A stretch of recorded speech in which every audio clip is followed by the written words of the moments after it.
after a week of me not being here for doing the work of the Lord, we have returned with an episode that we have been looking forward to doing for a very, very long time. Since, let's be honest, since the inception of this show.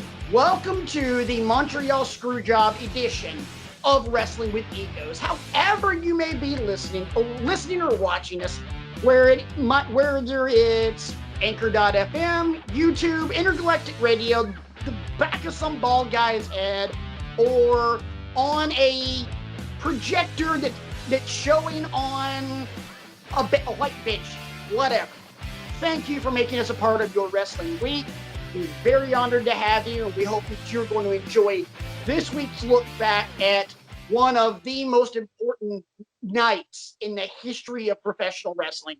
My name is Patrick, and I am joined, as always, by my two of my best friends, Brian and RJ. Guys, what's going on? We're going to Canada. I'm excited for this. We've done a lot of research, trying to present this to you all and educate the masses. And just a very transformative event, a flashpoint, if you will, in the history of wrestling. You did your research, and RJ did his research by wearing a Bret Hart t-shirt. Yes, I did. I got Sean and Vince behind me, too. Oh, yeah, he has the behind him are the Funko Pops of Sean and Vince. So, yeah. Hashtag extra. Hashtag I have a shirt for every occasion. Hashtag you name the wrestler. Let me go into my closet and get it out for you really quick. We need to do an hashtag not bitter. We need to do an episode where RJ is doing like the whole quick change artist. So we talk about one guy and he's got the shirt on, and then we start talking about somebody else and he pulls that first shirt off, and it might make it a little comfortable for our boy, but that could be funny as crap. I could do it. Oh, I'm sure you could. Hashtag really extra. Well, guys, before we get into it, let's plug the socials.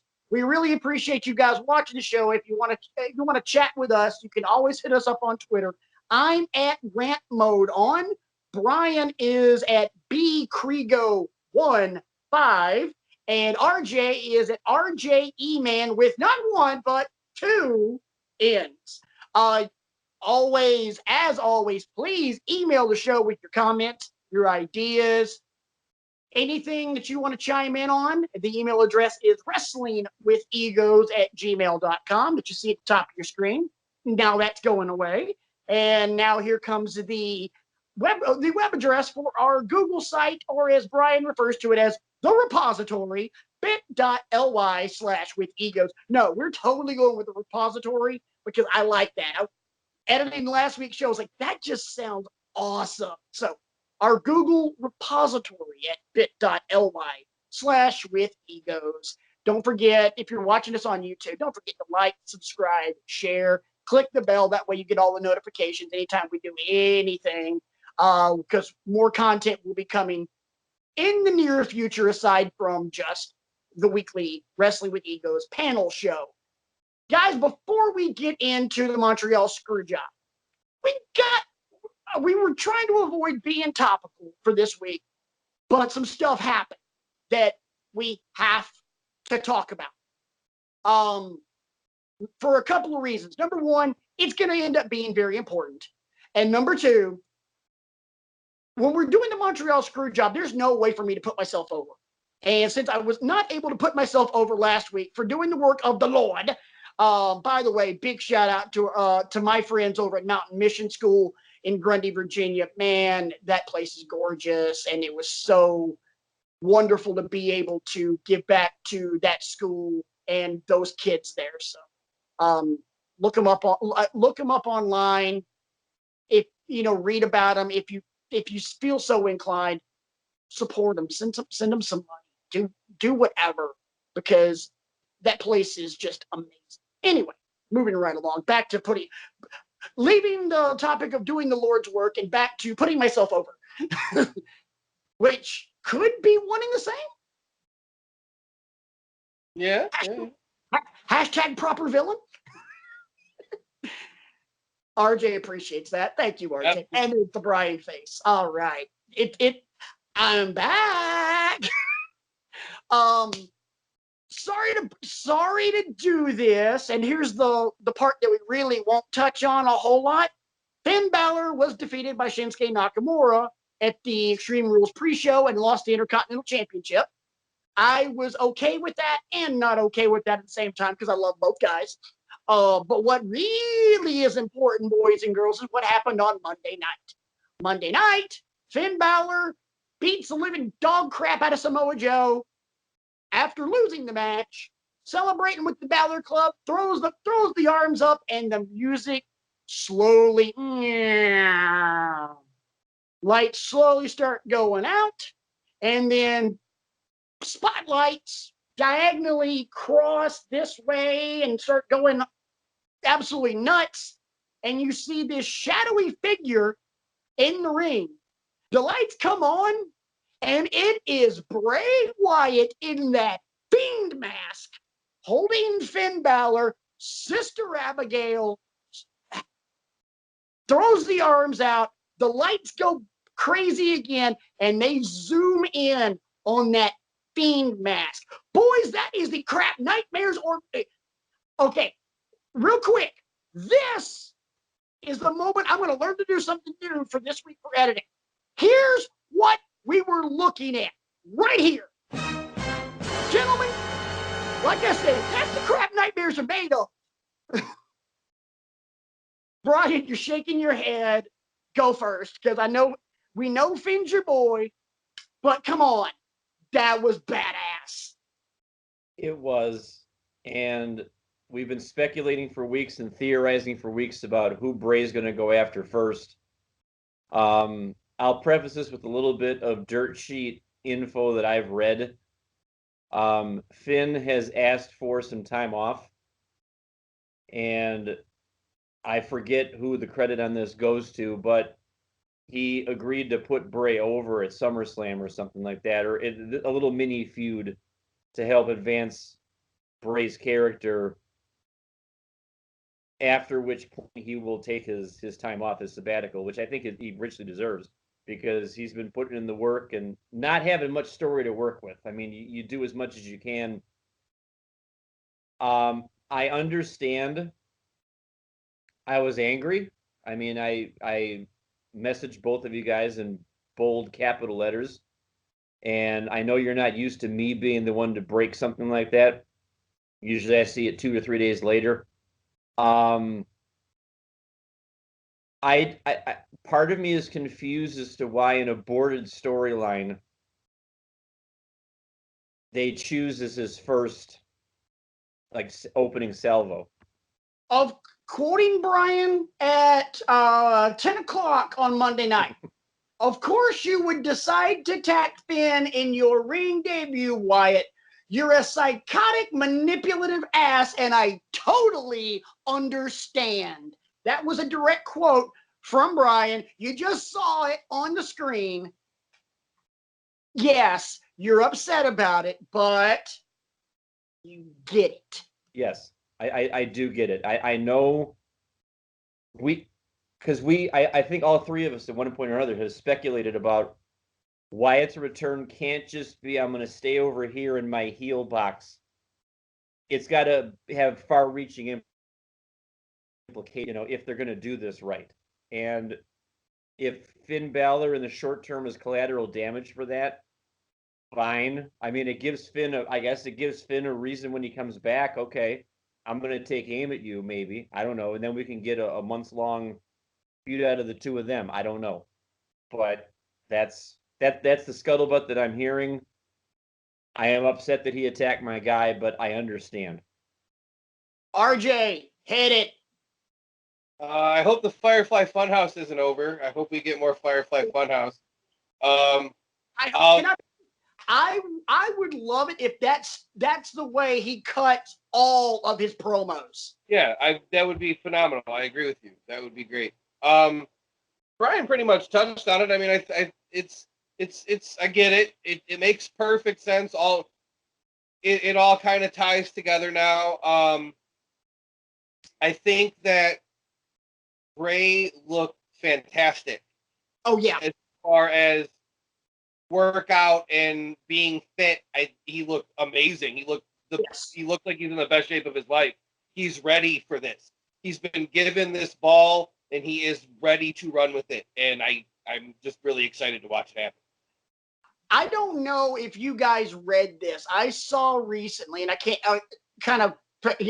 like Brian, I can't remember who to credit, but very recently, someone asked Braun Strowman what backstage thought about Firefly Funhouse and everything else.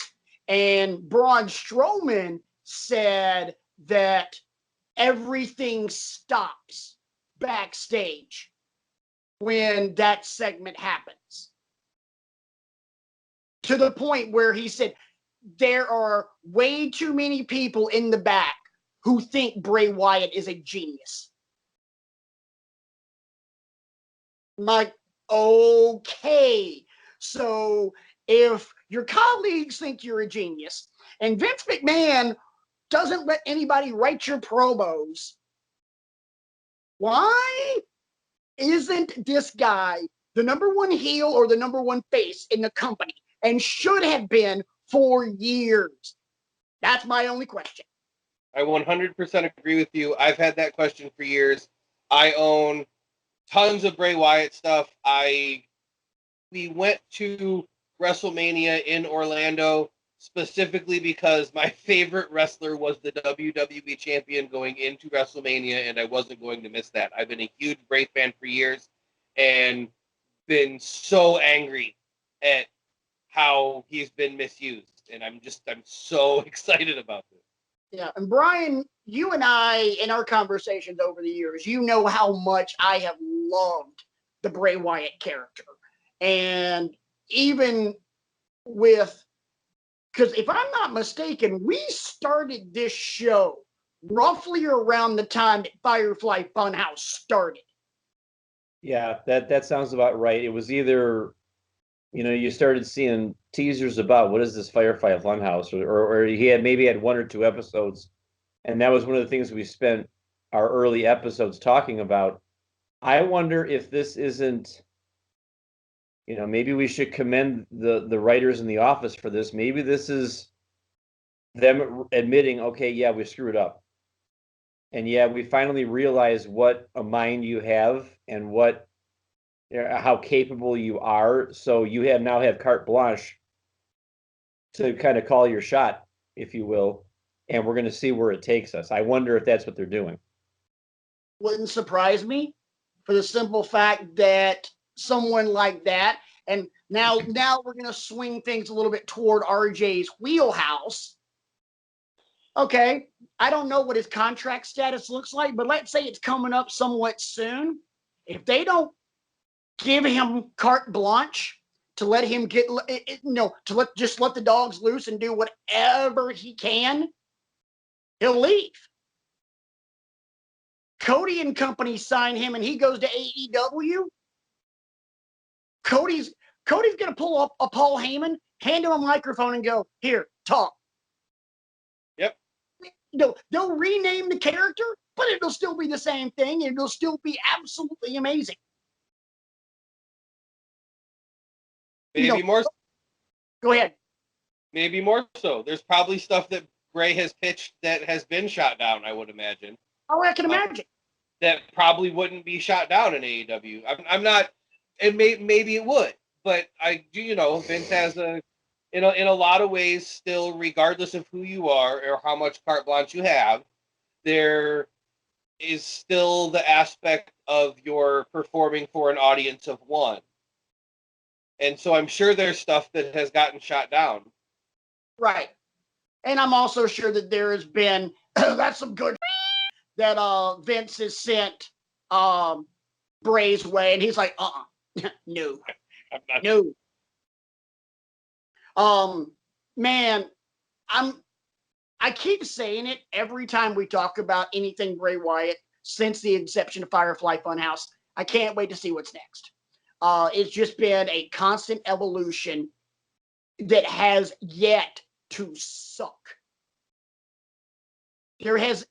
there hasn't been even an segment dealing with Bray Wyatt since because there's so much to unpack, and there's so much layers to what he's saying, because it works on all these layers.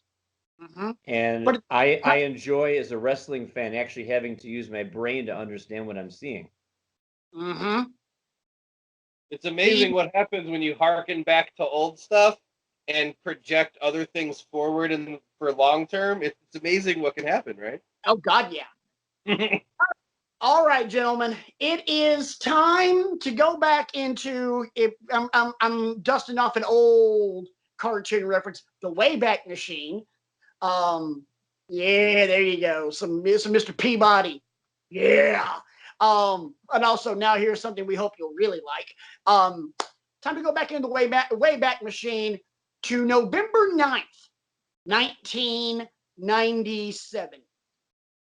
We will start it off simply by calling it the most infamous night in the history of professional wrestling. It's one of those, where were you when? You know, for like our parents, where were you when JFK was shot? Where were you when they walked on the moon? Where Dwyer broke Roger Maris's record? Where were you when Vince screwed Brett? Survivor Series 1997, Montreal, Canada, and the Montreal Screwjob. This is something that we have been wanting to talk about for a long time, to bring a true historical aspect to the show and not just be this is what happened this week. Have a great week. We want to get deeper into that and be very kind of not necessarily revisionist history, but looking back on history and saying this is how it impacted, because this happened, this and this and this happened, and it becomes kind of a what if again. If it didn't happen, what would have happened? So Professor Brian, would you mind giving us a quick history lesson for those uninitiated that are like, okay, I've heard about the Montreal Screwjob, but I don't really know what it is. So, Brother Brian, enlighten the congregation. I'd be happy to. The principal characters in the Montreal Screwjob, you've got Bret Hart, who is the WWF champion at that point, and he is wrestling Shawn Michaels, who is the European champion at that point, for the title. I forgot about that. Yes. But there's a whole lot of bubbling issues under the surface here.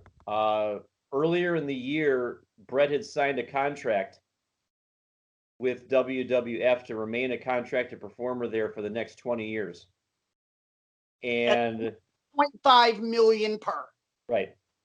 And because of the financial climate of the company at the time and the competition that Vince was facing from WCW, Vince began to realize, I can't fulfill this contract.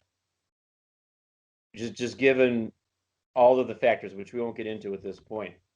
So you've got that bubbling under the surface. You've also got the real life tension between Shawn and Bret, which we've talked about before.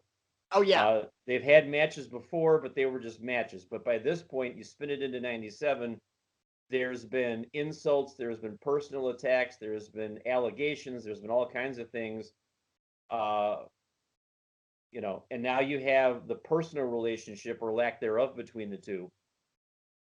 And Vince has to come up with a way to get the belt off of Bret. Because for the folks that don't know, historically, when a performer leaves a territory or leaves a promotion and he's the champ, he drops the belt. So that the promotion can carry on with that. And keep in mind, Survivor Series, November 9th, technically is Bret's last night. Right. So the belt has to come off him. Further complicating matters is where it's all happening. Because Bret's on record as saying, I don't want to lose in Canada. My fans wouldn't like it, all this stuff. But it's happening in Montreal, so you have a crowd that already has inklings of some things that are happening. This is before, Twitter and before Facebook and all that stuff. But people are talking, and you've got dirt sheets, and you got rumor and innuendo and all that. So you got a nuclear crowd on top of all that. So you've got all the ingredients here for a fiasco if it's not handled properly. So up until minutes before the match or hours before the match, nobody can agree on how this is going to go down. Until finally they make a decision without Brett's knowledge. This is what we're going to do. Sean, you're going to put Brett in the sharpshooter. Earl Hebner, the referee's going to call for the bell, even though Sean or Brett has not tapped. And we'll let the chips fall where they may. Vince says it's all going to be on me. There is, incredulous reaction from Brett as the match ends. And it's not much of a match, by the way, either. It's a brawl. Yeah, there's about 7 or 8 minutes. I watched it in the weeks leading up to this again to get my facts straight. There's about 7 or 8 minutes of crowd fighting, and about 10 minutes in the ring. Right. And then Sean turns Brett over into the sharpshooter. Earl calls for the bell. Earl Hebner disappears. The first thing Brett does is hork up a loogie and spit in Vince McMahon's face. And you got the famous that big around, boys and girls.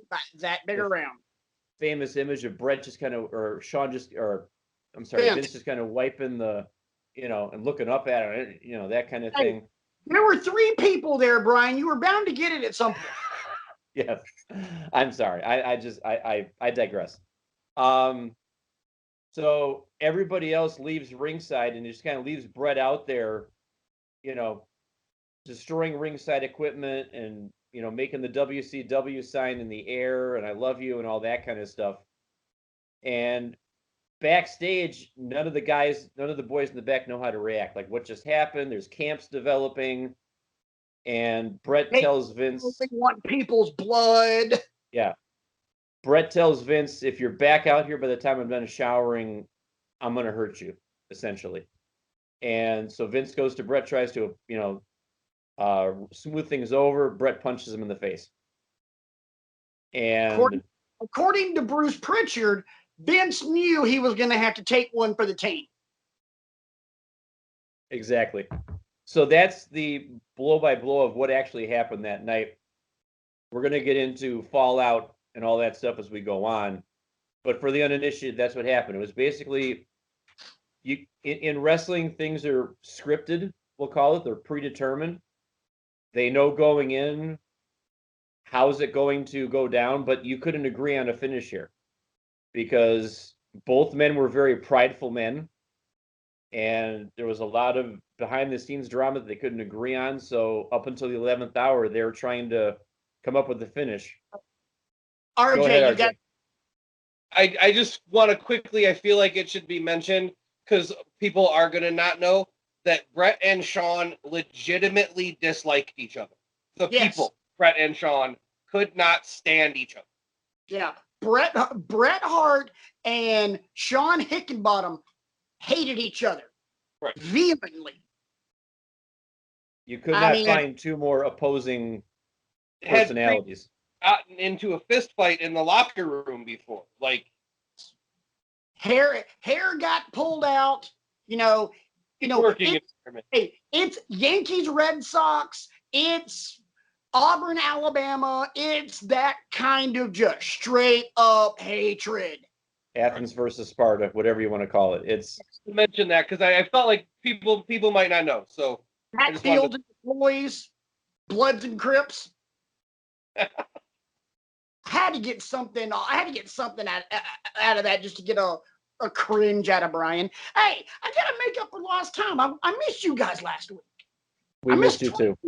I missed torturing the crap out of Brian and making RJ laugh while doing it.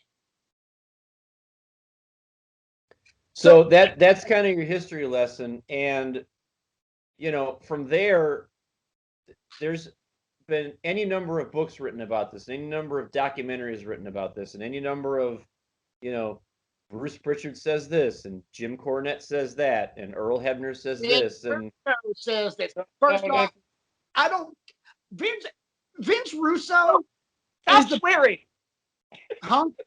Stop swearing. I didn't swear. You absolutely did. I did. You know what you said? You said Vince Russo.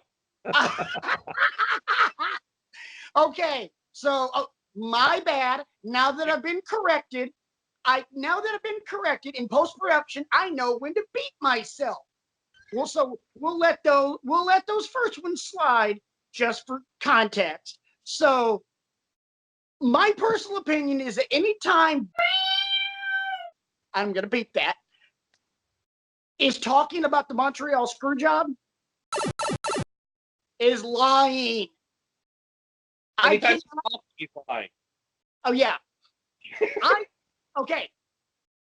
College football season is getting close. You guys both know I am an avid lover of Auburn and an avid hater of all things Alabama. I trust Nick Saban more than I trust Vince Russo. There you go. Yeah. And that just makes me cringe having to admit that. So, where do you guys want to start? Do we want to start with the match, or do we want to start immediately after ring the bell, ring the bell, ring the bell? I'd actually like to start before the match, because here's what I can't get away from. Yeah, you're right. We kind of need to start backstage that night. Well, not even that night. Like, I would actually, I wonder why, because this is the last instance I can think of Vince actually walking on eggshells, for lack of a better metaphor. Yep. Because RJ talked earlier about an audience of one. If I were Vince, and it's easy for me to say this because I'm not dealing with two performers in front of me, but I would sit them both down and I would say, you two gentlemen are under contract for me. Yep. Through this Sunday evening for Survivor Series. The location is irrelevant. You know, I've tried to come up with other options for you, but you don't want to. So here's what we're going to do. Because it makes sense for a storyline that we have going forward. Because Brett, when you're gone, we still have storylines that we have to, you know, I wonder if at any point he tried that or he thought better of it, or because if it were me, I'd just be like, look, this is what we're going to do. Because I'm sorry, Brett, you're leaving. And I hate that we're in Montreal and you have to do it in front of your public, but you've decided to go to another promotion. So this is how it's going to be. I wanted to wait to say this till later in the show, but this is the perfect opportunity. In my opinion, and here's the first hot take of the night. In my opinion, the one person that is the most to blame for the Montreal Screwjob is Bret Hart.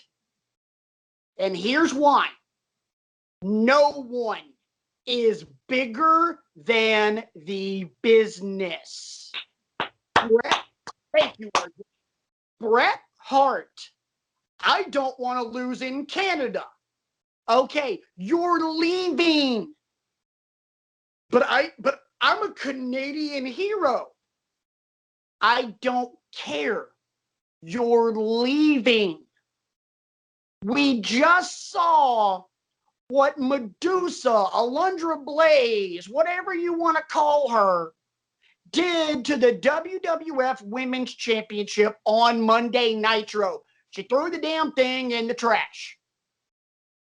What makes you think Eric Bischoff isn't going to offer Bret Hart $5 million of Ted Turner's money to drop that in the trash?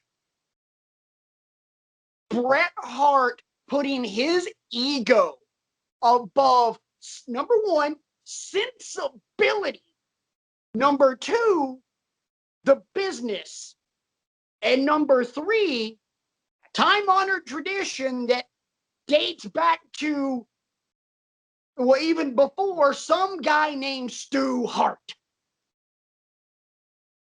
Bret put himself above everything else. what happened after that was a necessary evil.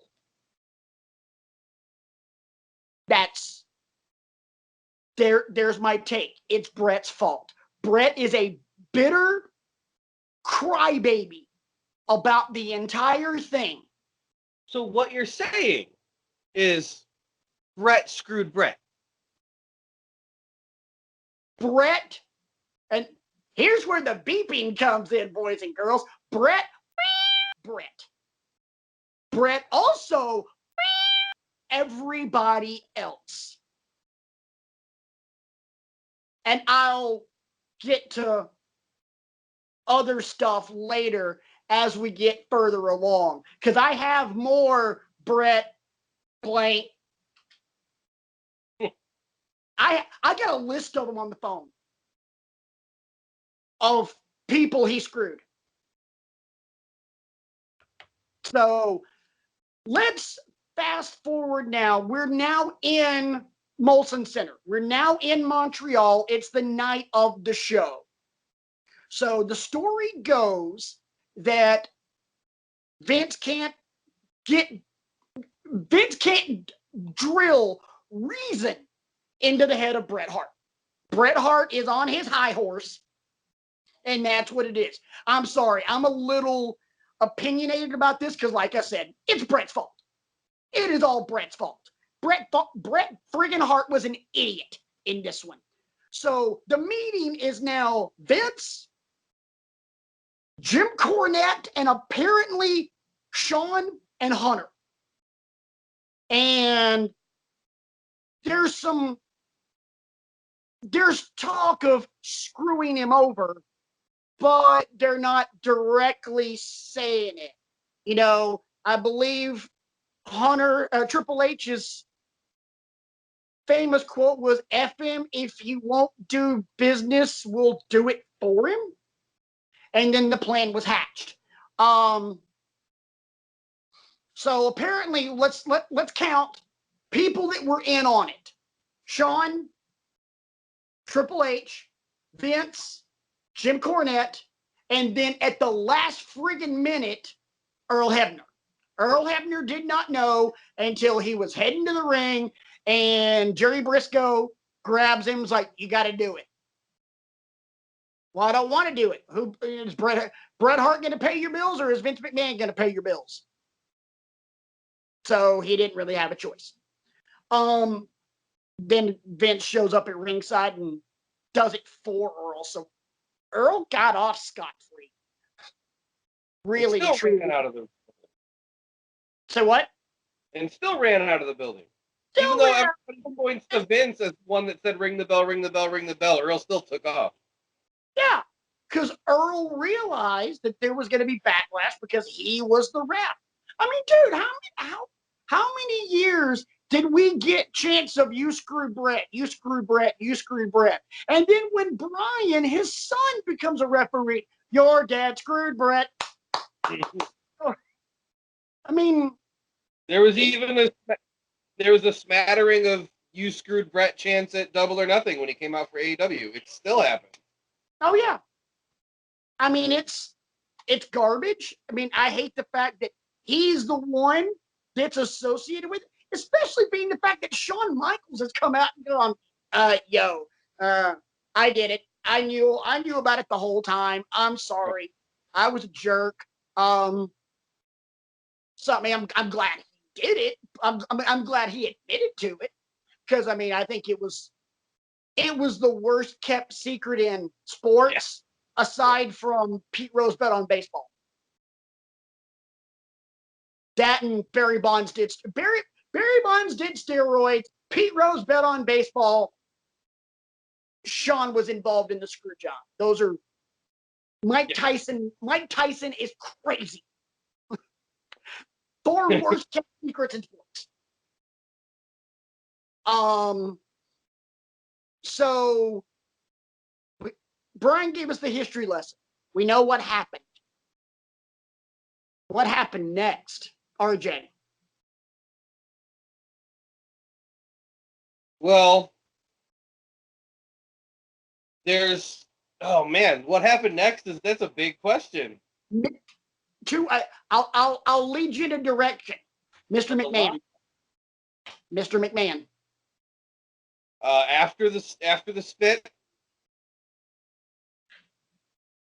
Well, the creation of the Mr. McMahon character. Yeah, the Brett Screwed Brett. They did the interview. Was it Jim Ross? It's Jim Ross. Yeah, Jim Ross did the interview, and I don't see. There's oh my God, there's colliding stories on whether they came up with let's make the Mr. McMahon character before this interview or after this interview. From everything I've read, it was after the fact.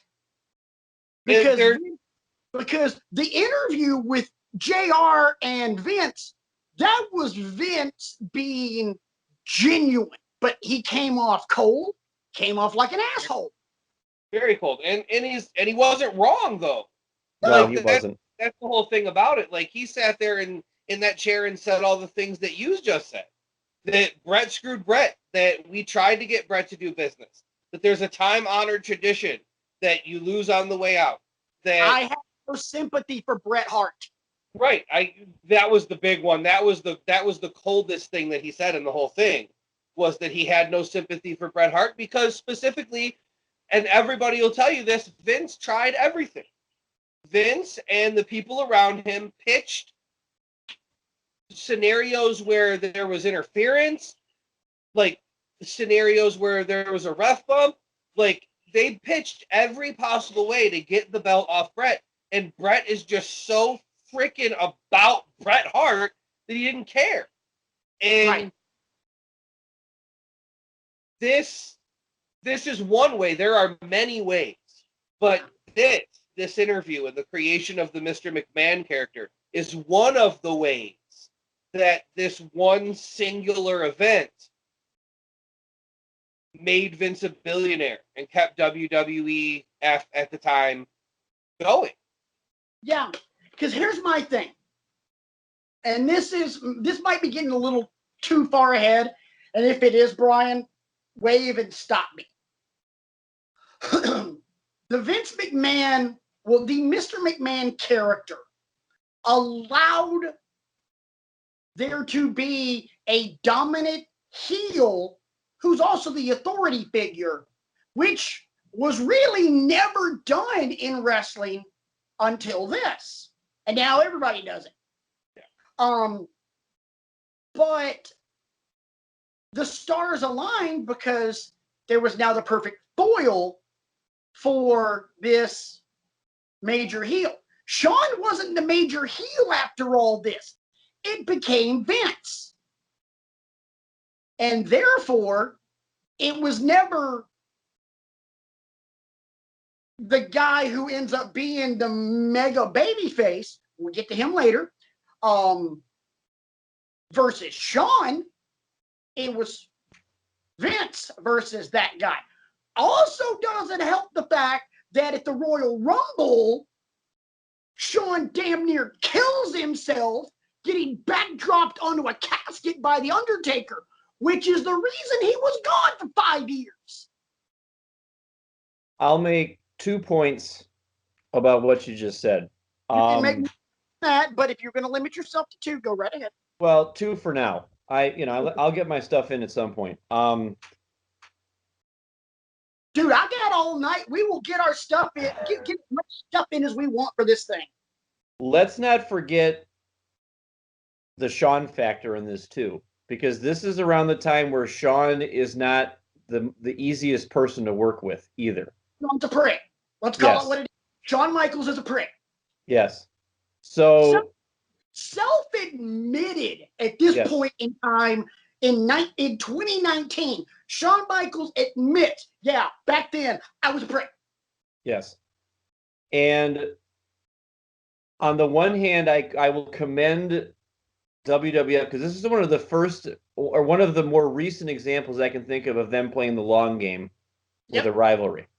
We've talked before about the Hogan Savage build WrestleMania 4 or 5 or whatever it was, the Mega Powers exploding. From 4 to 5. Yeah, that's a classic example of the long game. If anybody wants to know what I'm talking about, how long it took for that to actually happen. But hey, something a little bit more recent: Cena and Rock. Yes. But we talked before for a homework about their match in 1992, which was a very stiff, snug, great match, Japan-esque, New Japan-esque, I believe we called it. You have the WrestleMania 12 Iron Man match that kind of predates this, where there's no decisions in the first 60 minutes. They go to sudden death and they bring Brett back in after Shawn hits him with the super kick. Allegedly, he says, "Get out of my ring and let me have my moment," or something like that. We don't know if that was said or not. And then you have, all the stuff from SummerSlam involving The Undertaker. And these two are just kind of dancing around each other for the rest of 97. I mean, I have all the matches written down here. We can go through them. But your hand is up. So I feel like you're about to say something. I have my hand up, and I was patiently waiting my turn. Well, action to you, sir. Thank you. Brett had also gone on record, and this is where I begin to sour on Bret Hart. And RJ's starting to nod, and which leads me to believe I think he knows where I'm going with this. Brett was already pissed about the Iron Man match because circumstances as they were, whether it was Shawn being a prick or this was actually legitimate stuff, Brett never got the rematch against Shawn. Shawn lost his smile. Then Shawn got beaten up by a bunch of Marines because he mouthed off like he would do. It never became Brett Shawn 2. And Brett was bitter about that because Brett didn't get his. Yeah, he wanted his win back. Yeah, because he's Bret Hart, damn it. I'm the best, the best there was, the best there ever will be. Shut the crap up. You weren't even the best in your damn family. So you could make the argument then that the writers are trying to take this situation and turn it into something. So you have SummerSlam, Bret Hart defeats Undertaker for the championship, and Shawn's the special guest referee with the chair shot to the Undertaker's head. And Bret, Shawn has no choice but to go 1, 2, and then you can see it 3, fine. And then, he leaves the ring. Then at Ground Zero in September, you've got Bret Hart defeating the Patriot by submission and Shawn Michaels and Taker in a no contest. No. It leads us to the very first Hell in a Cell at Bad Blood. Four words you need to remember for that Hell in a Cell, boys and girls. That's gotta be Kane. Right. And then in that same evening, you had Bret Hart and the British Bulldog in a tag match defeating Patriot and Vader in a flag match. So they're kind of orbiting each other, and they're elevating other people. I mean, this is the ascension of the Undertaker as well, and he's gonna figure very importantly in a scenario that we'll talk about later on, where we're talking about what ifs. I have one that I haven't asked you yet. Okay. But you're laughing every time we mention the name the Patriot. Yeah. Well, the second laugh was actually more about the flag match. It's just yeah. They really, first off, WWE really got up their own asses about this U.S. versus Canada crap. I'm like, really? This isn't. What the hell? It's not like we're. It worked once. Oh my! I can't remember the name of the freaking show. The pay-per-view they did in Canada. Calgary Stampede in your house. Yeah, the Stampede one. Yeah. That crowd was electric, and that crowd was super pro Canada, and that crowd was unbelievable. And that's the only time the Canada versus America thing really, really, really, really, really worked. Except Olympic hockey. In the WWF. Yeah, right. In the WWF, yes. In in the grand scheme of everything globally, that one time in WWF and US versus Canada Olympic hockey. That's it. So I'll give them props for realizing they got lightning in a bottle here and trying to use this, these two bulls butting heads with each other to try and, like a vortex, suck other people in around it to make it lengthen as long as it could. Because I bet Vince realized, okay, I got 5 months here. I got August to November, and I got to make it work. Let's see or 4 months rather. Let's see what we can do with the time we have. And you elevate the Undertaker, you elevate British Bulldog, you try to elevate the Patriot. I mean, I read a little bit about him because I didn't even know who he was. He was there early in the 90s and then came back late in the 90s, and I guess he was just a spot filler at that point. Just a guy they could run out there. But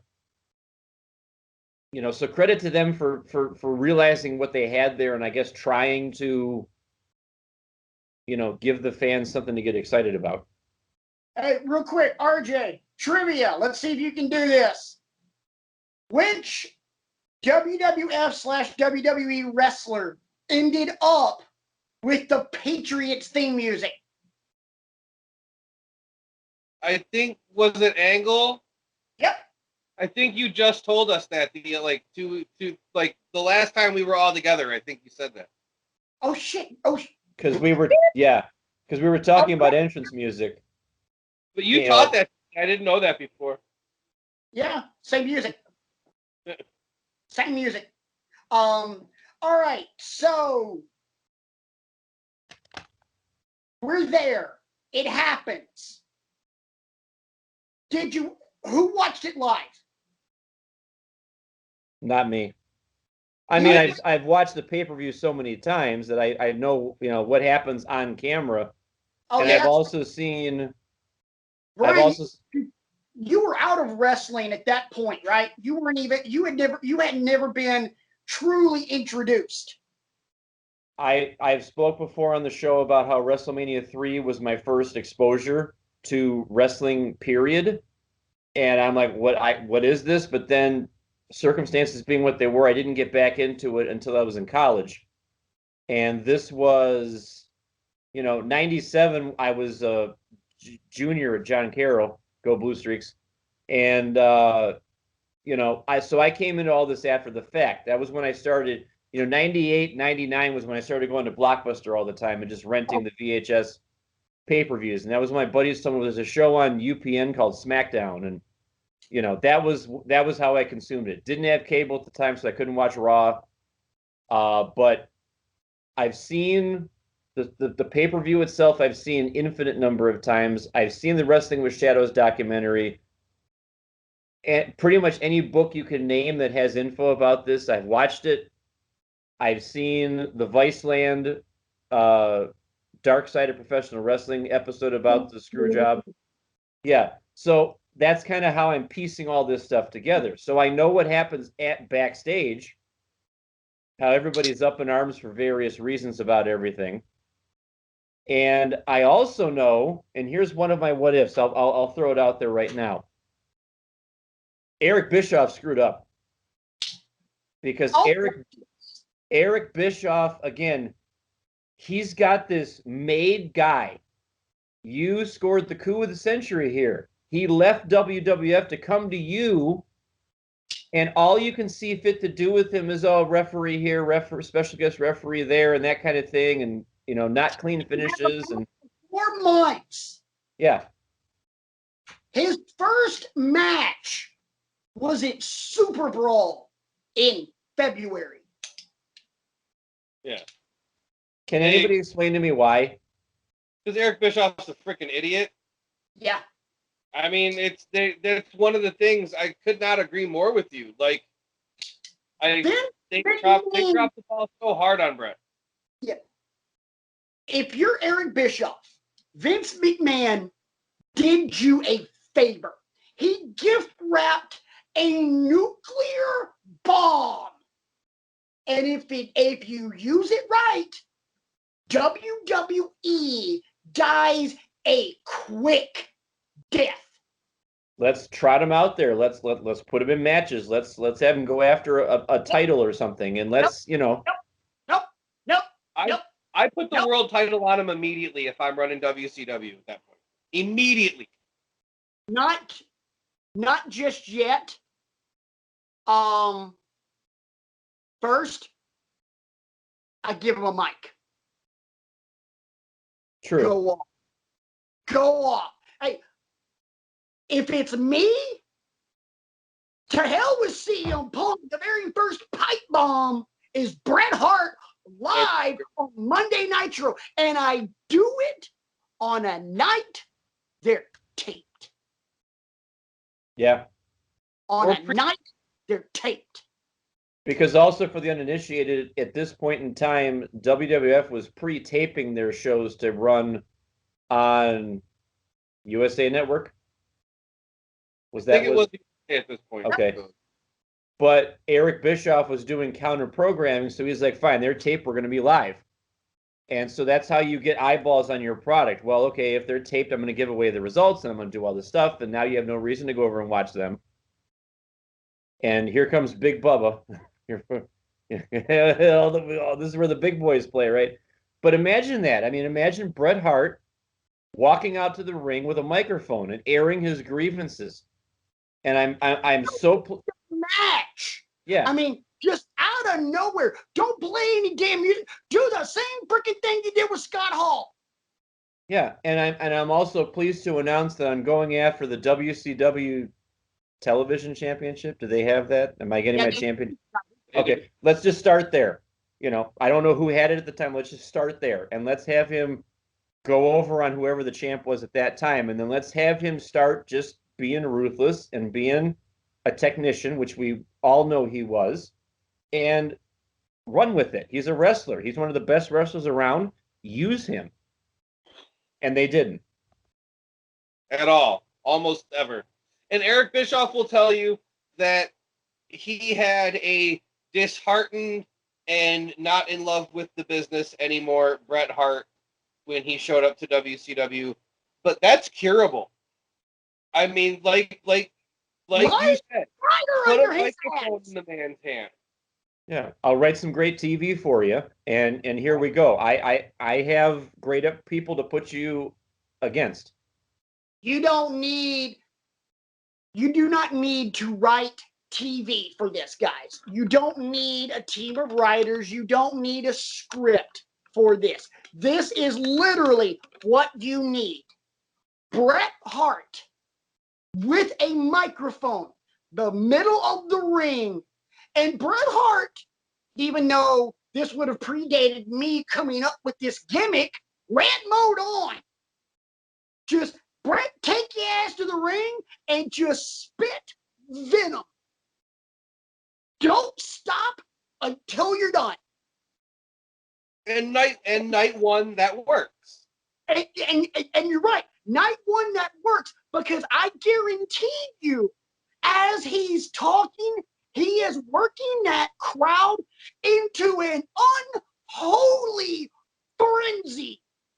I mean, it becomes a damn madhouse. And then the very next week, you don't have Bret Hitman Hart anymore. You got pissed off Bret Hart. Bret Hart comes to the ring and beats the dog crap out of somebody. I don't know who it is. Not some curtain jerker. Not a curtain jerker. Not a member of MIA, the Filthy Animals. Shout out to my boy Lash LaRue. Somebody of note. He beats the crap out of a Horseman. He beats up Benoit. He beats up Double A. He beats up Flair. He beats up somebody of note. And it's just Mysterio. A beat down. I mean, steel chair, crack somebody in the kneecap, pull him out to the ring, do that stupid figure four around the ring post that RJ blasted a couple of weeks ago, which I agree, stupid. By the way, I got a bone to pick with you guys about some of the dumbest moves ever, but we'll get to that in a little bit. Kind of my final thoughts. Y'all missed a couple big ones. I disagree. I thought our list was perfect, and there's nothing you can say to convince us otherwise. You missed two on my count. Okay, both kind of similar. Stay on topic, sir. We have yes. deadly focus. I have to do this with the little hurricane all the time. Hey, kiddo, focus. No joke. She puts her hands up when I do it, and she pays attention and she listens to Dad, and it's awesome. But all right, getting back to it, Brett beats the crap out of somebody, and the next week it's worse and it's a bigger name. The next week it's worse and a bigger name. And then does anybody remember who WCW's champ was at the time? It was Sting. No, it was Hogan. It was Hogan because Hogan lost to Sting at Starrcade. Sting doesn't get that. Or Sting gets it at Starrcade, and then Brett beats the hell out of him. And now, Super Brawl, we lead up to Brett Sting. Brett cheats. Brett does something just vicious. Brett's the champ. You build him up to not just make him, the excellence of execution. You just make him the executor. You turn him into Denzel Washington in The Equalizer. Just picking people apart. I've been now he's the champ. Now he's the number one heel in the company, and Vince is taking it up the butt. I've been crunching the numbers while you've been saying all this, and looks like WCW is going to stay afloat for a while. Looks like the powers that be up at the the higher ups all of a sudden maybe prioritize wrestling a little bit differently. Maybe that's speculation. No, they totally do, because I guarantee you this: if we go back and do it, and we do this my way, WWF does not make it to WrestleMania 16. They're done. And now all of those guys are looking for jobs, and they're going to WCW. So now Sean's in the NWO, and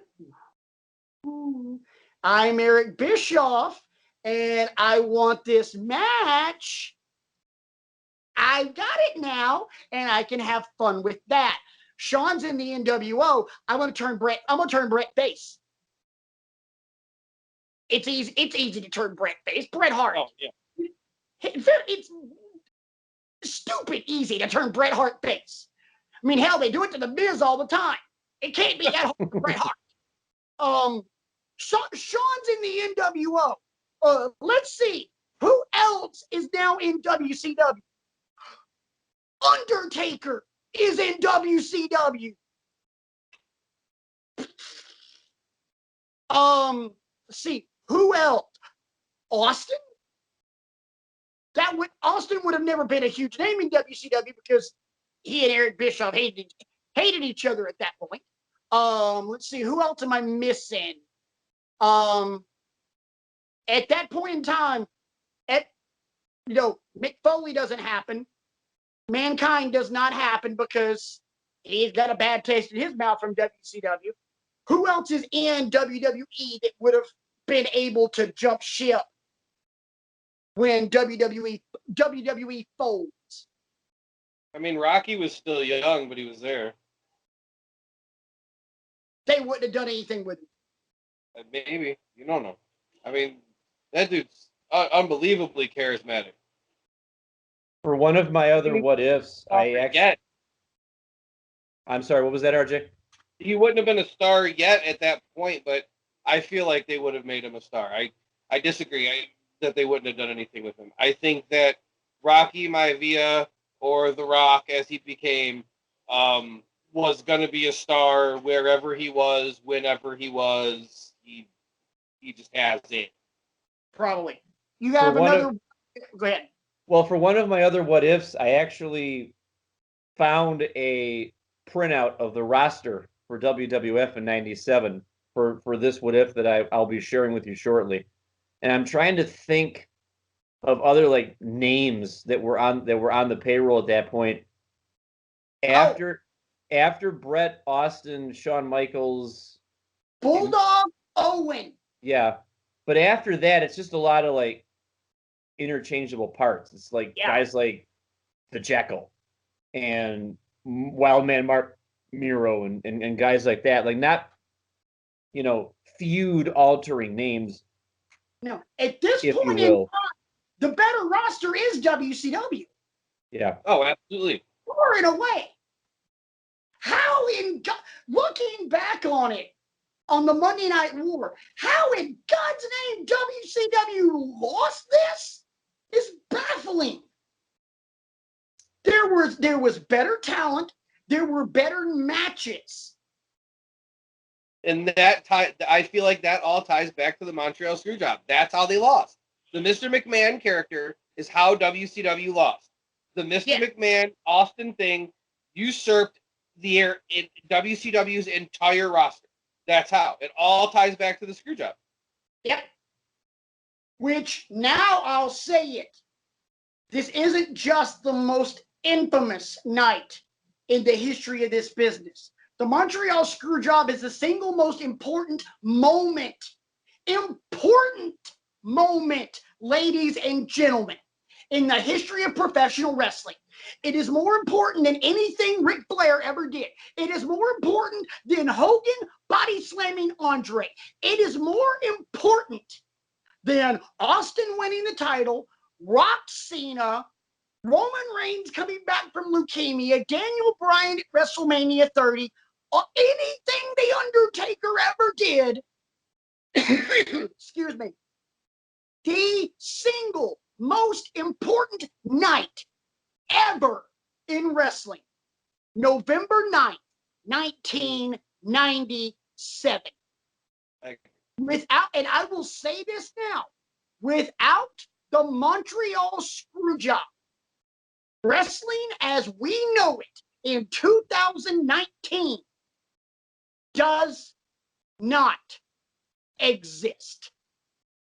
And this is where we cut to the 84th precinct over there, and you see Patrick's war room, and you see all these like pieces of yarn all throughout the room, and they're all coming to the thumbtack in the middle of the corkboard with the Montreal Screwjob. My God, it all comes back to the Montreal Screwjob.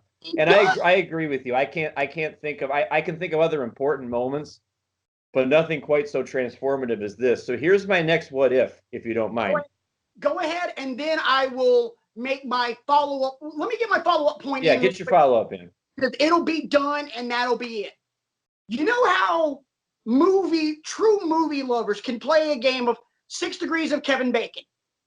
You know, Kevin Bacon has been in so many movies, you can take an actor or actress, and within 6 movies, tie them to Kevin Bacon. Everything, let's say the world begins on November 9th, 1997. That was the moment that God created the heavens and the earth. That is Genesis 1:1. Everything from that point onward in professional wrestling can be tied to the Montreal Screwjob, meaning that if the Montreal Screwjob did not happen, that doesn't happen. Mick Foley falling off the cell, the rise of John Cena, evolution. I'm just pulling crap out of my head. CM Punk's pipe bomb, Bullet Club, AEW, but I said it. Bullet Club, Japan. It reaches into Japan. I'm talking globally. NXT. None of it happens without Vince McMahon screwing Bret Hart, deservedly, I might add. I'm still here. My dog is stuck to the rug, and I gotta go unhook her, but I'm still listening. Okay, go do what you got to do. Say the pooch. Say the pooch. I mean, I don't think you can overstate it though, because the There's no way. Montreal, yeah, the Montreal Screwjob forces everybody to kind of up their game a little bit. It forces Vince to kind of tighten the purse strings a little bit and rescue his company. And that's the thing that forces him to say, okay, we're going to stop with all these characters that have jobs. We're going to stop with the garbage men and the hockey players and and we're going to turn the volume up on you as individual human beings. For the record, the only wrestler that ever had a job in WWE history that was awesome was the common man himself, the American Dream, Dusty Rhodes. I agree. Dusty Rhodes could have done anything. Dusty Rhodes did anything, and he got that crap over. So I think it was a wake-up call for Vince. I need to change the way I'm doing things, and it's the kind of a wake-up call I wish you would be having right now. Because we're crying out for a product that we love, and we're going to the ends of the earth to find it. We're going to Chicago and AEW. What did you say? We're crying out for a product that doesn't suck. Right. We're going to Chicago and AEW to find it. We're going to Connecticut and NXT to find it. We're going, or I'm sorry, Full Sail down in Orlando to find it. We're going to the land of the rising sun. Huh? Tokyo. Yeah, we're going to Tokyo to find it. I will present to you my next what if at this point. And this is a what if that goes back to before the actual Night of Survivor Series again. What if I'm Vince and I say, okay, Brett, you don't like any of these scenarios, then you've left me no choice. On your way out the door, leave your title. I'm officially stripping you of the WWF title right now, and you can go to WCW right now. I'll relieve you of your contract, and that's fine. And I have 4 guys. Is it 4? 1, 2, 3, 4. Yeah, I have 4 matches that we could have put on instead at Survivor. So I don't know that they would have been as compelling. Some of them might have been. But the 4 guys, when I did my roster research that I thought could be presentable challengers to Shawn Michaels at that time. Yokozuna, I'm not sure if he was on the downturn of his career at this point, if he was with the weight problems and all that kind of stuff, but he was the first. Way down. Okay, so maybe we'll throw that one out. So 3 names. But much love to Yoko. I appreciate you. How about Shawn versus Undertaker? Right. Because I checked. I looked at the full card for Survivor Series. He's not on it. And I don't know if that was because he was injured or because he just got time off or because they just didn't have a story for him or whatever, but he's not on it. Why not do Shawn versus Austin? See what you got with Stone Cold at this point, Hey, Brian, because Austin has already done the Austin 316. He already had his match at WrestleMania 13 with Brett. Austin's on the map. Right. So it's a believable challenger. Firecracker. I'm not saying Austin goes over. I don't know how any of these wind up going over, winning or losing. And the third one might surprise you because here's a guy that, yes, his character was groundbreaking. And yes, his character was unsettling and rubbed a lot of people the wrong way. But put him in a match for the WWF Championship. Yeah, you nailed it, Patrick. Shawn versus Goldust. Why not? I mean, you talk about mind games with Mick Foley. Let's talk about mind games with Goldust. So there's 3 matches right there. I'll put Yoko off to the side because I had my timeline all messed up on his career. But Goldie not having the WWF Championship was a crime. Yeah. That was, in my opinion, one of the 3 greatest characters in WWF history. Maybe number 2 behind The Undertaker. Just phenomenal. I love that. So if you do that, yeah, things look a lot different, maybe. Sean goes over on Taker. Sean goes over on Austin. Goldie goes over on Sean. That's how I would book it. That's a brilliant what if. But something else. Because when you started, I don't know if you guys noticed, I was really smiling like, Yeah. Something else. Let's fast forward a little bit. Remember how I said, Montreal Screwjob. This is where Eric Bischoff screwed up because, let Bret Hart just spew venom for weeks and beat the crap out of people for weeks. Something about wind being taken out of sails. Because if Vince just goes, you know what? Don't let the door hit you where the good Lord split you. Give him a belt. Goes straight up on TV. And because if he's released at that point, 30-day no compete. Just like it was when he left. 30-day no compete. I got 30 days to tell the world Bret didn't want to do this. Bret didn't want to do right by the business. He didn't want to do right by you, the fans. I stripped him. Didn't want to. Didn't have a choice. And So that now, lets you get out ahead of anything that Eric Bischoff could do. Bingo! Because Eric Bischoff's got to wait 31 days. If the calendar lines up right, where day number 31 just happens to fall on a Monday. If So not, another week. So you've got 4 weeks of TV to just put all this stuff out there. Call it what you will. Call it what you will. It would be WWF propaganda. Yeah. And I'm sure you'll embellish it because you're trying to get your message across when you're the only one with the microphone. Who knows what would happen then? Yeah, if I knew I had 4 weeks of TV to get my point across about how this guy just was himself at the expense of everybody else, and he didn't want to play ball with everybody, and he didn't want to, so I just out and out took the belt from him. Yeah. Best of luck in your future endeavors. And we got all these other people in the locker room who I know you guys out there are fans of, who I'm sure you would love to see get a title shot. Am I right? And go that kind of thing. Right. Patrick. How quickly did fans turn on Steve Austin when he took his ball and went home because he didn't want to do the job to Lesnar? Bingo. The fans would have done the exact same thing. They would have been like, man, Bret's an ass. Yeah. Screw Bret. And this brings up another point that I was going to mention earlier, but I didn't have a natural place to put it in.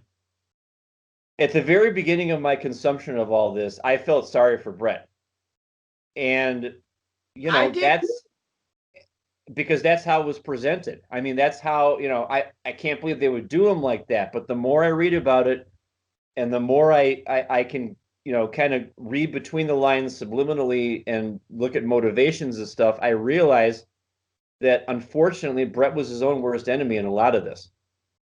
Because of all the things we said before about not wanting to lose in Canada and having pride, pride goeth before a fall. We say that all the time,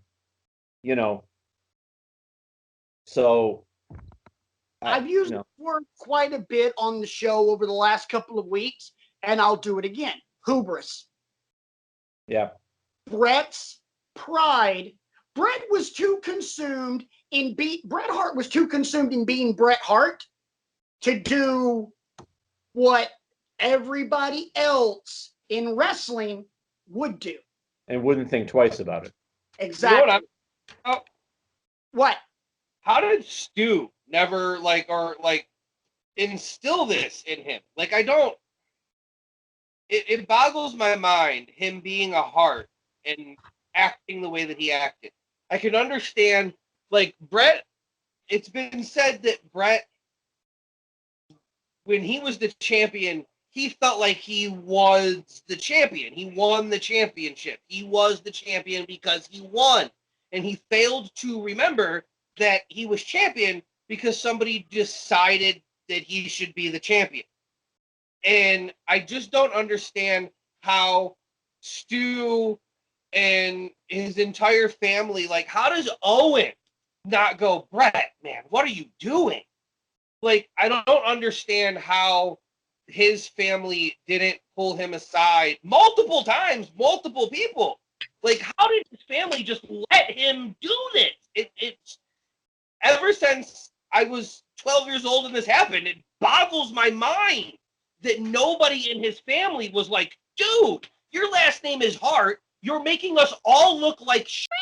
Get your head out of your ass and drop the belt. It boggles my mind. Brett, everybody. He f***ed his own family. He f***ed the business.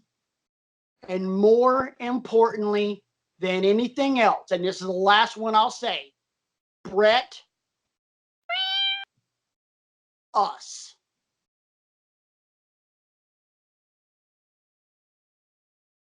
Just like you said, Brian, when I began to consume all this, because I watched it live, and I'm like, oh my God.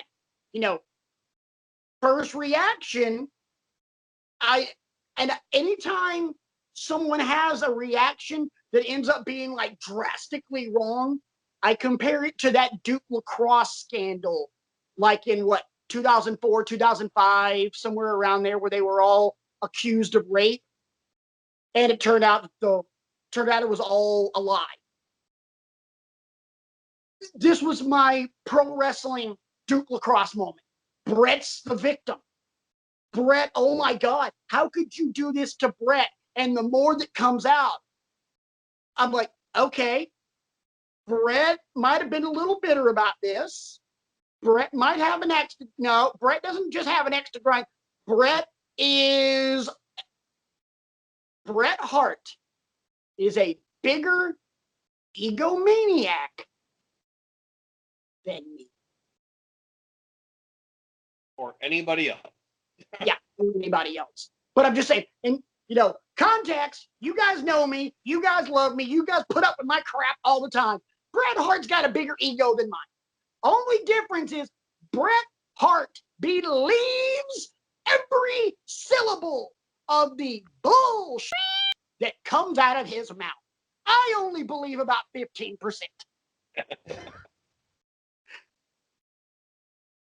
Bret Hart's lying to himself. I'm lying to everybody. will say, not just me. I will say that to kind of, I don't know if we're ready to put a ribbon on it yet. Not just yet. Okay, then I won't mention what I was about to mention then. I want to take a page out of you guys from last week. Putting you on the spot a little bit, but instead of fill in the blank, true or false. So I got a couple of questions I want to rattle off to you guys, and just true, false, and give me, if you want to, little small reason behind it. True or false? WWF would have survived had Bret Hart stayed.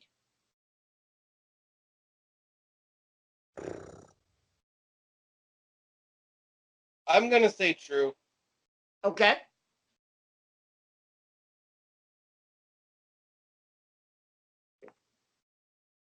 I'm also going to say true, because I'd like to think, because actually I'll give you my last what if as a reason why. What if Brett had been signed to a more manageable contract? Would have Vince hadn't been, oh my God, 20 years and 3.5 million or whatever it is. I forget what the terms were. But 1. let's just 1.5, which today doesn't sound like all that much money, but back then it hamstrung him. But what if, Vince said, I want to sign you to a reasonable contract because I want to keep your services here. Maybe that convinces Brett to give Shawn one more try, and so I'd like to say true, but you don't know. You don't know if things don't go down the way they do. I say false, because at the end of the day, the biggest detriment to WWF at that point was the ego of Bret Hart. Bret Hart still remembered, oh wait, I'm Bret Hart. So I don't kind of one of those, like you said, all the strings of yarn, and they all lead back to the Montreal Screwjob. WWF is dead without this happening. They die. Like I said, I don't think they make it to WrestleMania 16. Let's move on.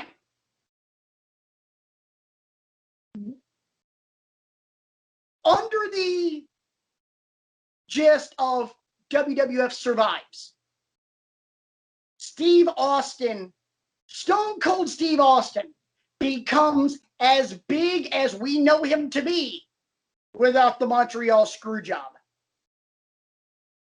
Absolutely false. Thank you. Mr. McMahon made Stone Cold Steve Austin, and the Montreal Screwjob made Mr. McMahon. That's my whole explanation. Thank you. I agree. False. I mean, Austin probably would have found a way to make himself marketable, but people aren't clamoring to see him the way they are without a Mr. McMahon foil to play off of. Right. It's not to the point that it got to where I was going to school with people that were wearing Austin 316 shirts and had no freaking idea what it was. Right. That became the first T-shirt that everybody was wearing. Right. That and the NWO shirt. And if you knew nothing about wrestling, you couldn't even tell me who Bret Hart was. You knew who Stone Cold Steve Austin was. And that doesn't happen without that little pinpoint right in the middle, the Montreal. Right. Last but not least, without the Montreal Screwjob, true or false, Owen Hart is still alive.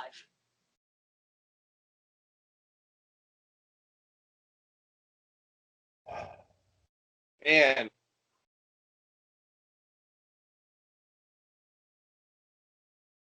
whose idea was that? Because I've never. Russo. Are you for real? Oh my word. that's what everybody says, yeah. I'm not beeping myself on that one. Comedic effect when I'm beeping myself saying his name, that's funny. But no, this isn't something to play the comedy role. Because that's something I've wondered about at length, is he'd never done anything like that before. He'd always just walked into the arena.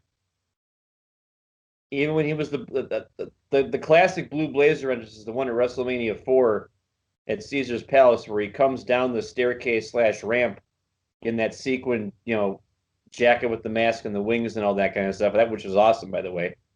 Backflip, top rope, boom. Yeah. But, I mean, yeah, Shawn did it at WrestleMania 12, but why would, I just don't know. I'm going to say this, and I can't remember how I phrased the question, so I'll phrase the answer the way I want it. You said without the Montreal Screwjob, Owen's still alive. True. True or false? True. Owen is still with us. As RJ and I discussed on our What If episode when you were gone and you were on vacation, we're not discussing who the greatest of all time is. It's Owen Hart. Owen Hart's in the Hall of Fame. Owen Hart is a multiple-time WWF champion. Owen Hart's still with us. And maybe he's a 8-time Slammy Award winner instead of a just 2-time. Yeah. Just 8. Just Why? 8. Just 8. Okay. 13. I'm having a hard time following where the difference is. I'm not arguing with you, but I'm curious as to how the two things tie into each other. How, if the Montreal Screwjob doesn't happen, why do they not do that? Bret is not completely down on himself and out of his freaking mind. And Owen listens to Bret, even if Bret's in WCW. The Montreal Screwjob literally is the beginning of the cataclysmic destruction of Bret Hart. Right. Bret Hart is depressed because of all of this. Owen dies. Bret Hart's even worse. Bret Hart gets kicked in the head by Bill Goldberg. Concussion. While nursing concussion, Bret Hart has a bicycle accident, hits his head on something, has a stroke. Bret Hart's career is over. The Montreal Screwjob was ground zero for the destruction of the entire Hart family. It wasn't the cause directly. Indirectly, it started there. That little pinpoint right in the middle. Remember how I said everything in wrestling from November 9th, 1997 to present day, right now, July 17th, 2019. Everything dates back to Montreal.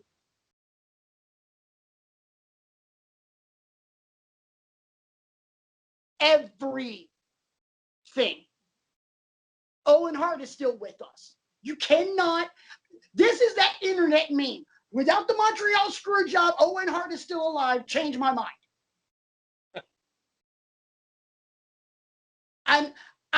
I know that's funny. That is meant to be humorous, but I'm not trying to be funny at this point.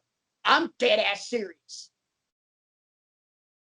I say that with everything that I just said in the last 2 or 3 minutes about the destruction of the Hart family. I say that with the same seriousness and intensity as I love my friends and my family. That I'm saying that from my very core. I say that with as much passion in my voice as I say War Eagle, as I say Fear the Beak. Shout out to Jacksonville State University as well. Go Gamecocks.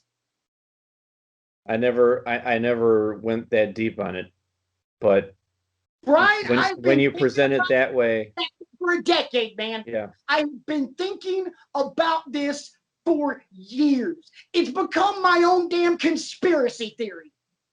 Except there's no real conspiracy. We know what happened. But it is a cataclysmic shift in everything that we know in wrestling. It is movie reference, boys and girls. It is November 5th, 1955. It is the night the lightning hit the clock tower in Hill Valley. Everything traces back to that night. I don't know what else to say. There is one positive event that and we've talked about a lot of positives. I mean, the creation of the Austin character, the elevation of Undertaker and Rock and Triple H and all these other people that kind of spun forward out of this. Yeah. There's a lot of positives that came from this. But another positive actually happened on January 4th, 2010. I thought I would never see this, but out comes Bret Hart. Out comes Bret Hart, and I'm like, okay. And he asked Shawn Michaels to come out, and we talked earlier in the show about what kind of a person Shawn Michaels was in the late 90s because he had abuse problems and he had, depression issues and he had injury issues and he had all of these things, occurring in his life at that point. By 2010, Shawn is born again and he's reformed his life. He's a loving father. He's a loving husband, and he's a much better person to work with. Hang on. You could have stopped that last sentence a few words sooner. He's just a better person. Yeah. And they bury the hatchet, essentially. They both admit that they've been carrying the scars of that night for years and years and years. And Brett still is. true. Brett still is. Yes. But it was still a great moment. I you know, the fact that they could be man enough to admit they made mistakes, and you know, even Brett in his cagey way of admitting it, I get that. I'm not saying that it was a traditional tried and true apology, but it felt good to see them shake hands, embrace. You know, everything that came after that I could have done without. You know, the Bret Hart versus Vince match at WrestleMania 26, which is bowling shoe ugly. That needed to happen. That needed to happen. I agree. I was actually about to say those words. That match was crap, but it had to happen. You know why? Here's your word of the day, boys and girls. Closure. That wasn't closure for Brett. That wasn't closure for Vince. That wasn't closure for anybody in the back. That was closure for you, Brian, for you, RJ, for me, for our wives, for every wrestling fan that cared about this on November 9th, 1997. Even people that got into it after the fact. If you knew about the screw job, if you cared, if you understood why it was important, that was closure for us. We needed, just like Bruce Pritchard told Vince McMahon that night, you got to take one for the team. And then Brett hits an uppercut and drops it. WWE and Vince McMahon himself probably is telling Mr. McMahon, you got to take one for the fans. Right. Fans need to see you get your ass beat. You got to get your ass beat. Not just you got to lose a match. You got to take an ass whooping. And he did. He took his ass whooping like a man in front of 70,000 people in Phoenix, Arizona. There is one other thing that I'll bring up, and in our conversations leading up to this Screwjob show, the question was posed, and in the research that I did, there were several paragraphs devoted to this thought. And I have my opinion, and I will, for the sake of the public record, ask you guys to voice your opinion on it. RJ, I'll have you go first on this one. All right, RJ, you're going to go first because I got to pee. Okay. Ask the question. Go. Okay. The question is, there are some in the community that believe this was a work. This whole thing was, you know, a pretty long one. I mean, we're talking about playing the long game. I'm walking away now because I know where this question's going. I don't need to hear anymore, and I got to go. Okay. So RJ, I'll pose that question to you. Is there any part of you whatsoever that thinks that everybody involved was in on this from the start, and they just thought, let's play this angle out and see what happens? There used to be a very small part of me that thought that it was a work. But as the years went on and Bret Hart just continued to harbor all of these animosity-filled, strong feelings towards Vince and Shawn and the whole situation, the way that on Viceland's Dark Side of the Ring, the way that he talks about it, you can hear it in his voice. He's legitimately hurt. There are obviously, and even in Viceland, I think it's Scott Hall who talks about in that it being a work and explains why he feels that way. There are a bunch of people that feel that it was a work. The feelings are still too strong for me to feel like it's a work. It's absolutely 100% shoot to me. There are some things that are a little bit fishy about like that maybe can be explained away. The camera not cutting off Brett when he's doing the WCW doesn't make a whole lot of sense.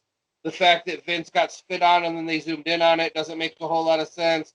But that's all in the moment production. Like that's a spur of the moment. Do we cut away or do we not cut away decision that doesn't necessarily mean anything. Because the guy that would make those decisions is not there to tell you to make that decision. He's out there with Boogie on his face. Yeah.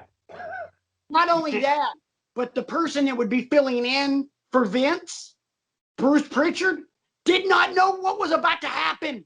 Right, didn't know. When it happens, Bruce Pritchard's feeling his own brain melt out of his ears. Right.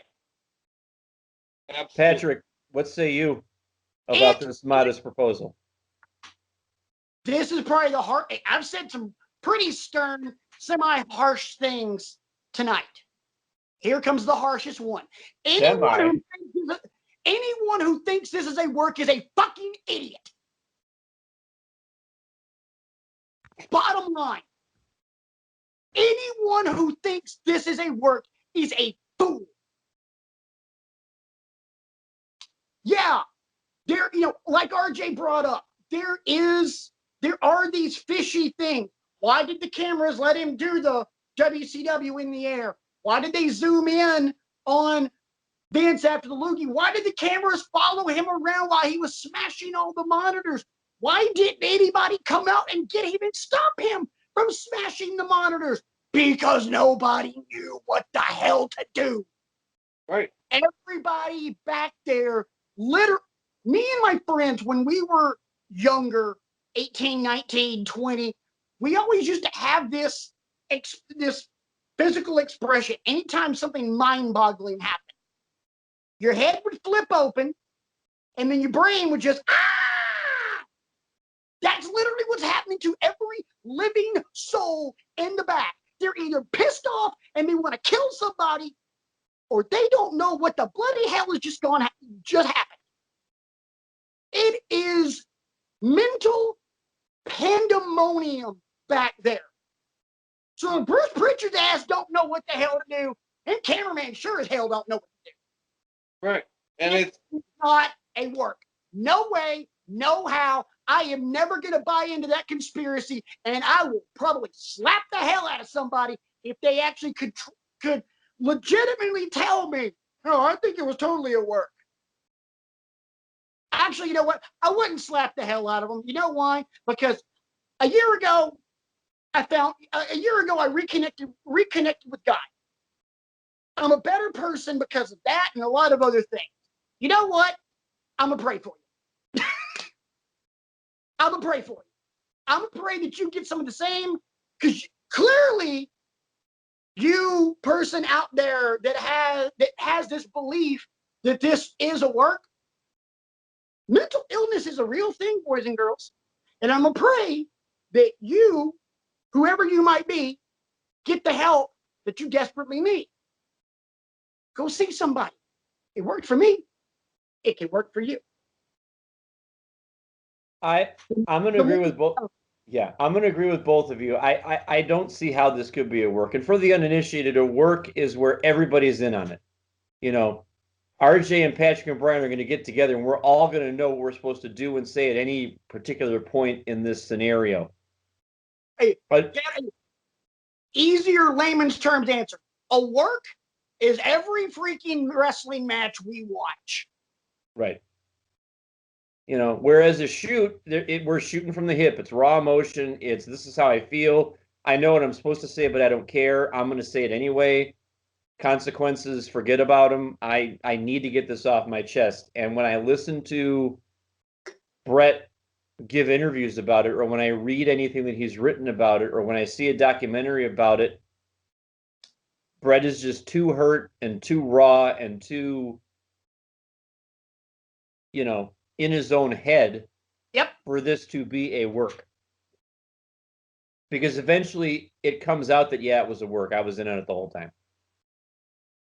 But I had you going for a while, didn't I? You're not going to get that. You're never going to get that. Now, and I'm going to be honest. All right, let me do one question for you guys, and we'll slowly start to wrap this up. Let's say 10 years from now, Brett comes out and does exactly that. Yeah, the whole thing was a work. I was in on it too. What do you do? What are you going to do? I'm going to look Bret Hart in the face and I'm going to call him a liar. I wouldn't believe him if he said that at this point. I wouldn't either. But this is kind of how, we're all baseball fans. And this is kind of topical because this is probably his last year in baseball. Albert Pujols. And, big dude. If it ever came out that Albert Pujols did roids, I'm probably going to be done with baseball. Permanently. Albert Pujols, Ken Griffey Jr. If it ever came out that either one of them did roids, I'm done. If it ever comes out that Bret Hart was legitimately in on this, I'm done with wrestling. Forever. I don't even think he would agree to something like that. It's a work, but you're gonna have to keep it up for 33 years or what. I don't. Why would you even? Of your natural life. Right. You will take the secret with you to the grave. Why would you agree to that? I don't get it. Bret would never. Yeah. And knowing what we know about Bret and how prideful he is, I just don't think he would have it in him to commit to that kind of. Do I call it character work or whatever? I don't know, but what purpose would it serve? I mean, it's not like there are moments in life where you carry secrets to the grave, but you carry those secrets for the greater good. Why would you carry that to the grave? No, it's not a work.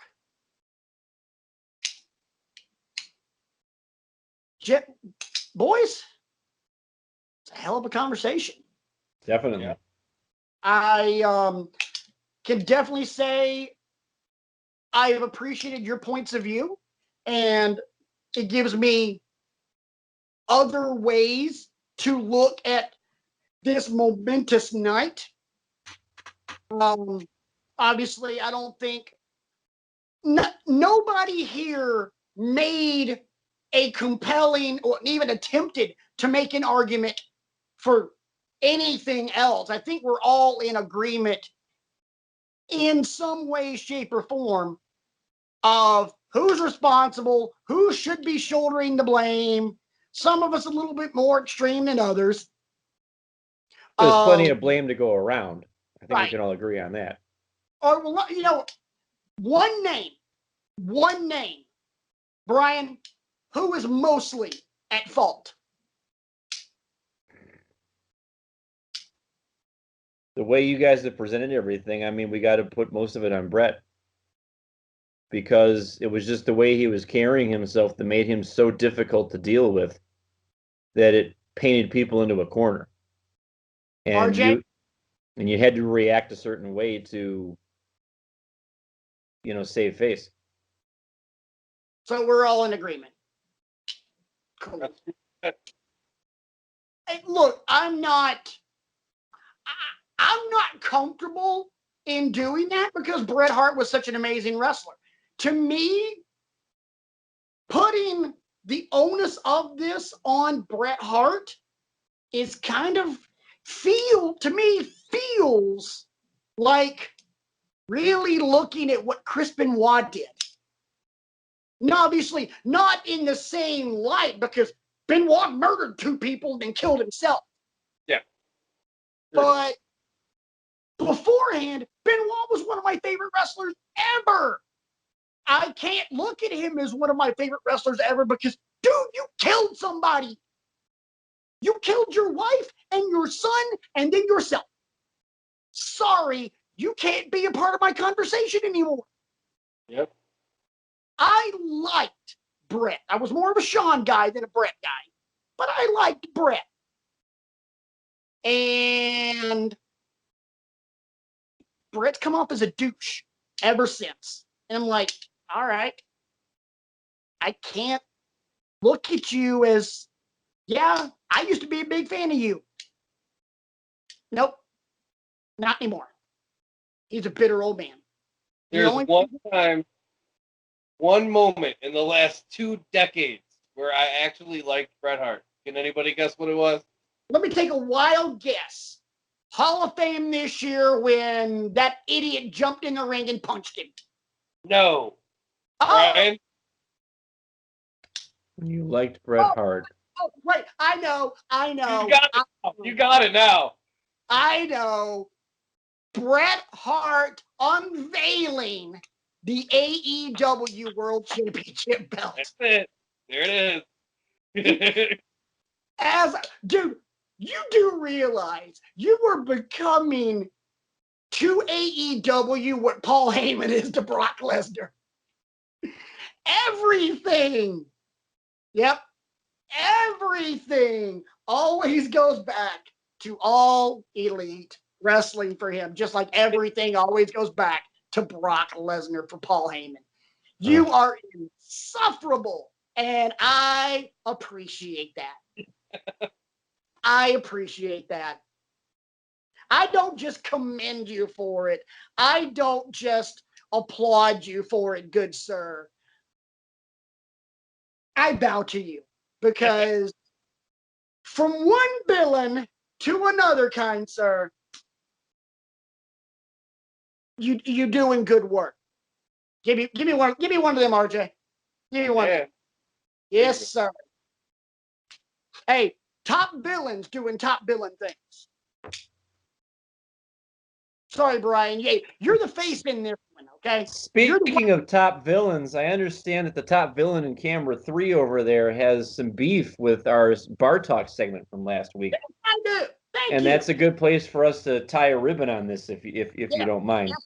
So last week, you guys discussed dumbest finishers.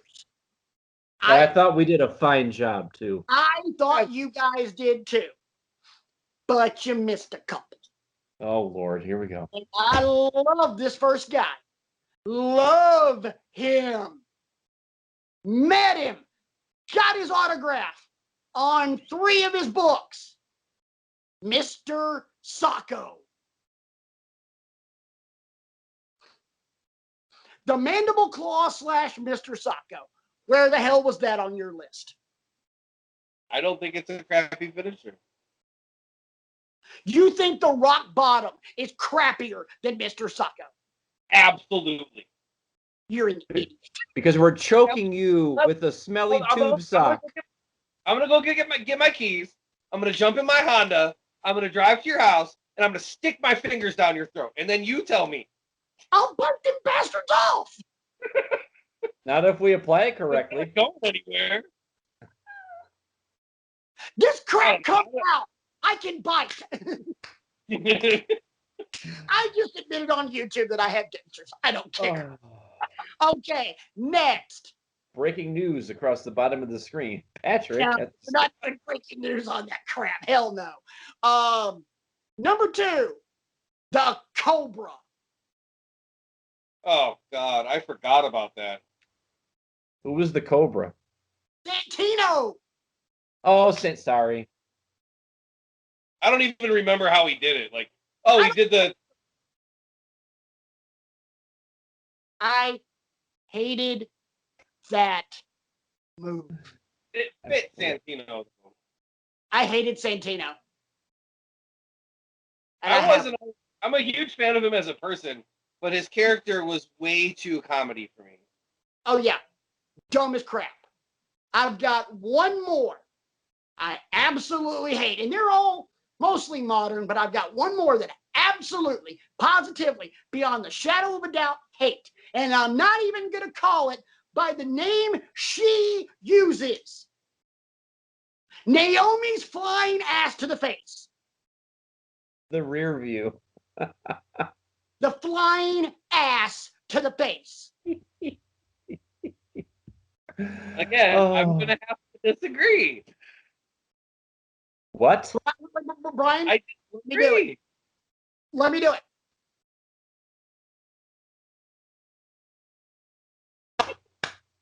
Yeah, there you go. There you go. On what grounds, good sir, are you disagreeing with the rear view as a worst finisher ever? It's the flying ass to the face. Stop calling it by its real name, Brian. Journalistic integrity. I'm waiting for him to respond. So the flying ass to the face. So Thank you. Oh, jeez. I'm trying to. What's the difference between me jumping in what she does, me jumping and hitting you in the face with my ass, or me hitting you in the upper chest area with my arm? Which one's going to do more damage? Definitely the ass to the face. Definitely the ass to the face. I'm hitting you in the face. So you're My saying entire body weight is in the air, and you're running into my entire body. Like, so you don't think that you think that does more damage than JBL snapping off a clothesline from hell? well, that's a different clothesline. I'm not talking about necessarily the clothesline from hell or the Rainmaker, where he yanks you towards it. RJ, you're grounded. You had come so far, and now Okay.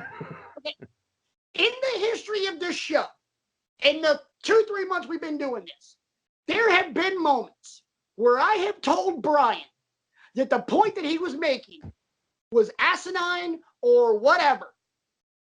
RJ, it is your turn to take that abuse. I am a lesser person for hearing that point of view. You deserve no points and may God have mercy on your soul. oh, to the woodshed.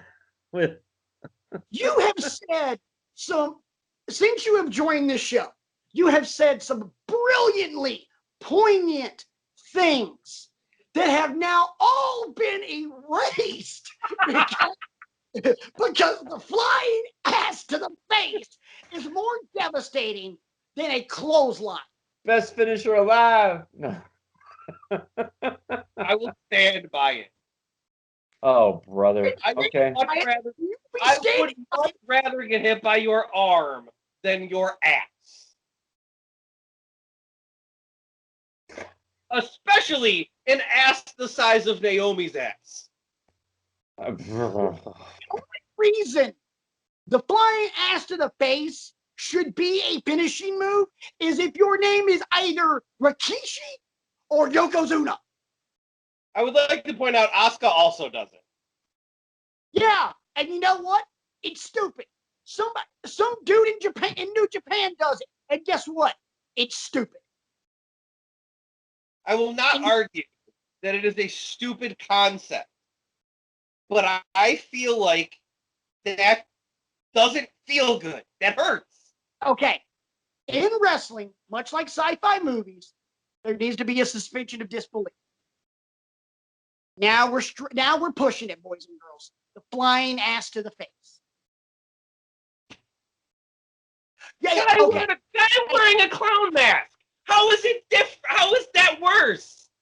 Okay, fine. All right. Here are some of the dumbest things that have ever happened in wrestling. And when I say dumbest things, I mean nonsensical. That doesn't make sense. Why is this supposed to hurt? Flying ass to the face, hitting someone with a padded chair. Yes. And a wrist lock or whatever else. And I got to move over this way so I can use my right arm. Where you are bending the arm this way. You're not doing anything to the wrist. You're literally making the dude flex. There's, welcome to the gun show, boys and girls. Oh my God, don't bend his arm the way it's supposed to go. All three of those are on like the Mount Olympus of stupid shit to do in wrestling.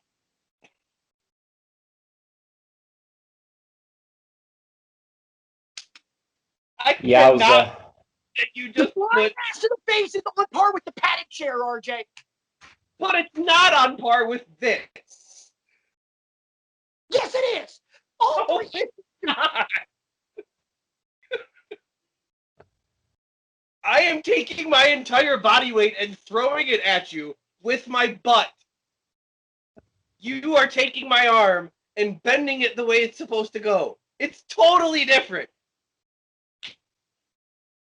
Oh, it's probably best if we just let it rest for a week. And Brian, yeah, I am so mad right now. I can't turn back. You got to close the show. Hey, RJ, I'll deal with your butt later. oh my goodness. I'm trying to keep Well, a straight face as I go that way.